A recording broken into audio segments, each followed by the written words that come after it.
பிரியமான சகோதர சகோதரிகளே, இன்று நாங்கள் பொது காலத்தில் 22ஆம் வாரத்தில் இன்று நாங்கள் சனிக்கிழமைக்கு கால் பதிக்கின்றோம். எனக்கு பிரியமான சகோதர சகோதரிகளே, இன்று சபத் நாள் பற்றி பெரும் கேள்விக்குறியாக ஒரு மாபெரும் சவாலாக இன்றைய நாளிலே காணப்படுகின்றது. பரிசர்களுக்கிடையிலே ஏன் சபத் நாளன்று இவ்வாறு வேலைகளை அல்லது வேலை திட்டங்களை செய்கின்றீர்கள் என்று. ஏனென்றால் அது யூத சம்பிரதாயத்தின்படி சபத் தினம் என்று சொல்லுகின்ற பொழுது இறைவனுக்கு மாத்திரமே ஒப்புக் கொடுக்கப்பட்ட ஒரு தினமாக இருந்தது. எப்படியாக இருந்தாலும் இந்த சபத் நாள் என்று சொல்லுகின்ற பொழுது நீதி நெறிகளை நாங்கள் பார்க்கின்ற பொழுது நீதி நெறிகள் எதற்காக அமைக்கப்பட்டிருக்கின்றது? உண்மையாகவே யாருக்காக அமைக்கப்பட்டிருக்கின்றது? எதற்காக அது அமைக்கப்பட்டிருக்கின்றது? யாருடைய நன்மைக்காக அமைக்கப்பட்டிருக்கின்றது நாங்கள் பார்க்கின்ற பொழுது உண்மையாகவே மனிதருடைய நன்மைக்காக, மனிதருடைய பயணத்தை மிகவும் இலகுபடுத்துவதற்காக அது அமைக்கப்பட்டிருக்கின்றது. நாட்டில் நாங்கள் பார்க்கின்ற பொழுது நாட்டிலே நீதி நெறிகள் காணப்படுகின்றது. அனைவரும் நீதி நெறிகளை கடைபிடித்தால் இவ்வாறான பிரச்சனைகளை நாங்கள் நாட்டிலும் பார்க்க தேவையில்லை.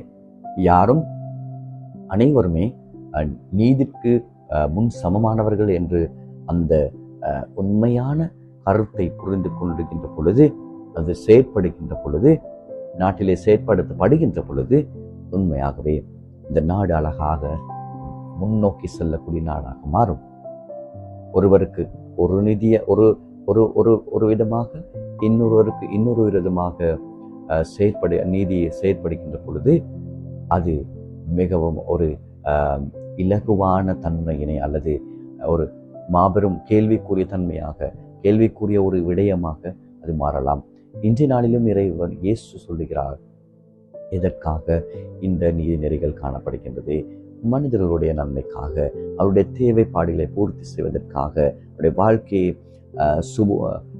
முன்னோக்கி செல்வதற்கு இது ஒரு ஒரு பாலமாக இந்த நீதி நெறிகள் இருக்கின்றது. ஆனால் அதை நாங்கள் புரிந்து கொள்ள வேண்டும். எதற்காக அது செயற்படுத்தப்படுகின்றது? என் நன்மைக்காகவா, தீன்மைக்காகவா? எங்களுடைய வாழ்க்கை நன்மைக்காகவே இருக்கின்றது. மனிதர் இல்லாமல் நீதி இல்லை.